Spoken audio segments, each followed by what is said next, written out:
Hey everybody, and welcome to Nuffle'splaybook. My name's Tyler, and today we're going to try and steal a page out of the Gods playbook themselves and see if we can figure out how to use Frenzy. How to use it, when not to use it, and how to defend against it. Let's jump in.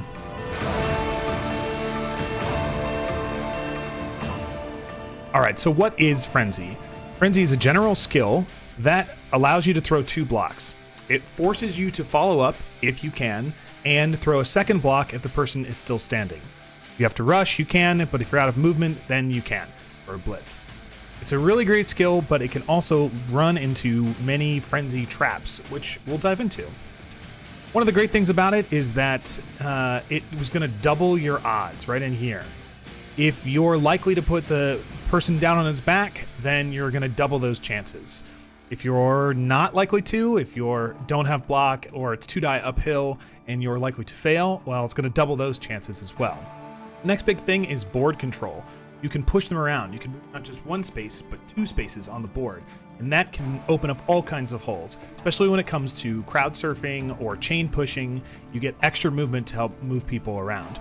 And there's a whole video on crowd surfing out already, and I talk about Frenzy a little bit in it, and we'll touch on it in here, but you can totally check that out with one of those links up there right now. The other thing about Frenzy is that you have to follow, and this is one of the hardest things about it, is that even if you knock your guy down, let's say on the second block, you still have to follow up, and that can put you in a tough position. Might put you right next to an ogre or right next to the sideline, so you gotta watch out for that also. And then finally, a good opponent can really use Frenzy traps against you. Frenzy trap means that after your first block and then you move in, you've sort of stuck where you are in the second block, and your second block is now 2-die uphill. Sometimes it can't be avoided, and sometimes you just have to not take a block altogether in order to make sure you don't fall into the Frenzy trap. We'll talk about all these options right now. First thing I want to touch on is all the places you can push somebody using Frenzy. A normal block will have these options. You can be pushed to the left, to the center, or to the right. But because you're frenzying and you're going to throw that block and you're going to move them and then you're going to take their square and you're going to hit them again, that means there's this whole other avenue of areas where you could push them to. Here. So if you push them to the left, you have all three of these options over here. Push them to the right, you have all these three options here. And if you push them just straight, then you have these sections. So the orange section represents where you can push them to after your first block. And then the second section, the yellow section, is where you can push them to after your second block. Now, hopefully you're knocking them down after that point, but sometimes you don't. Sometimes you don't want to. And it's important to know all the different areas that you can end up at. Now, once you move them to these areas, you're going to end up in the orange area. So you need to keep in mind who on the opponent's team is in the yellow area, as they're going to be the threats. Let's look at another example. Over here, if you want to come from the diagonal area, there are these options. There's 1, 2, and 3. And then that opens up even more options that you can move them all the way to the left, even moving them backwards from their original position. Move them in the center, which is just continuing kind of on the diagonal that you started on, or you can push them to the right, which moves them a little bit further right than where you started from, to move them all the way back this way. This is really important to know because you may want to have a pivot point. That's what this little P guy here is. So you need to get your assist in there somehow, assuming that you're all same strength or strength 3 or something. You want to make sure that you're pivoting around one of your teammates. Now, if you throw a block and you put the guy here, and then you push him to the left, you push him over in this area, you're now not going to have an assist for the second block. So you want to make sure that you're pivoting around the teammate in question. So your choices are, if you went here and then pushed them this direction, you'd be okay. Or if you even had them here, you can kind of push them around the pivot point and even back into the next area. And what's nice is in this scenario, they'll even end up next to two guys at the end of the 2-die blocks or 4-die blocks. All right, we started to touch on the dangers of your second block and where you end up at. After you block this guy, you're going to take his square, and then he's going to move into one of the orange squares. Then after you block him a second time, you'll end up in one of the orange squares. That means you need to sort of pay attention to who is in The danger zone. Highway to the copyright. All right, so you end up in this area, and that can be a pretty rough spot to be if there is some mighty blow around there, or there's just a lot of guys that are going to hit your guy back. A lot of times there's no way around that, but you need to think about it when you're going into situations and figure out, is it worth throwing this block at all? Frenzy trapping really comes when your second block is going to be worse than your first block. Here's a really quick example. You've got your pivot point, but it's really not in a good spot, so it's not even really a good pivot point. You're going to hit this guy either here, here, or here. And regardless of where you hit him, you're going to end up having to follow up. So to show that, let's say he moves to here, and then your guy follows here. Well, you just went from a 2-die block in your favor for the first block, and then when you follow up and throw a second block, now it's 2 dice against. That's a classic frenzy trap. But you really always want to be looking at, if I throw this block, where will I end up after the second block, and is that okay? Next up, we got notable skills. Stand firm means that when you apply the push result, you don't actually get pushed back. A lot of people think that that means that because I couldn't physically follow into his square, the frenzy is stopped. But that's not true. The push result was applied, but he just wasn't physically moved. They get to choose whether to use it or not. And if they don't want to get pushed back, they don't, but then you still throw the second block. And it's really important to highlight the part there that they can choose to use stand firm or not. A lot of people can fall into the trap of thinking that the model will not move at all no matter what, so I'm okay to throw this block because I have an assist next to him or something. But keep in mind that if they get a push result, it's like, hey, if I get pushed back, then it's going to be 2 dice uphill against this guy. They'll probably take it if they're paying attention to where the second block is. Stand firm can be used to create your own wall, which can trap their guy in next to your frenzy model, and you don't have to move forward. Here's a very basic example. In this scenario, normally you would push this guy into one of 3 squares, and then as a chain push, that would push that guy away, or whichever one you want in one of these squares up here. But a really nice thing is that when you choose to push him into a stand firm piece, say your own, you can choose to use stand firm and then no push happens at all, which means the guy stays exactly where he is as if he had used the stand firm skill himself, and you still get to throw your second block. So what you can do is this stand firm guy, say it's a strength 4 golem that we got shown here, he throws a block here onto this guy. And let's say he doesn't knock him down and that guy moves to here. Okay, well now he's touching your frenzy dude.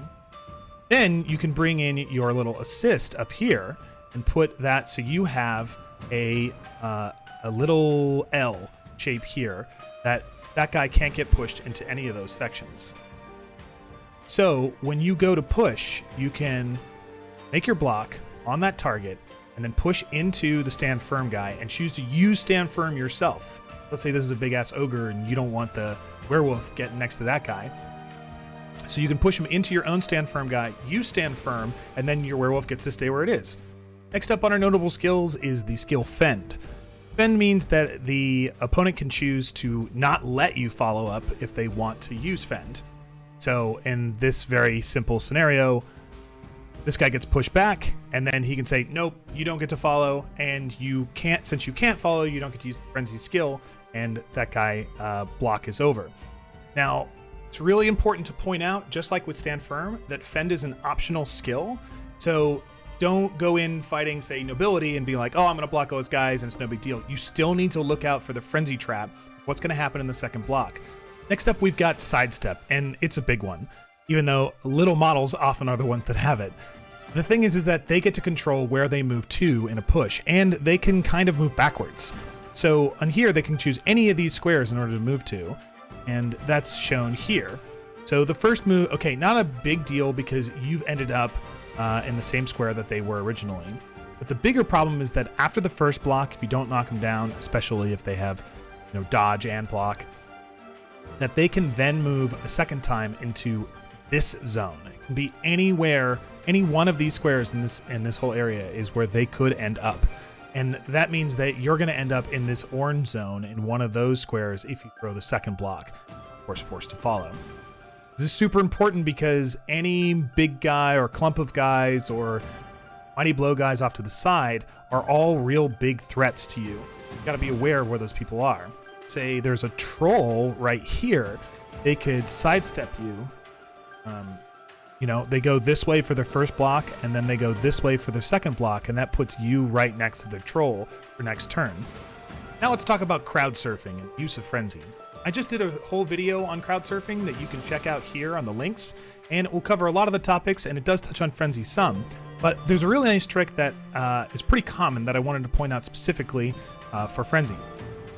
Here we got a setup that's fairly common. We got a 3 wide, or they could be 3 tight together. And somebody's made the mistake of putting somebody on the only 1 square away from the sideline. And you're going to want to capitalize that if you can. I wanted to point out how to do that.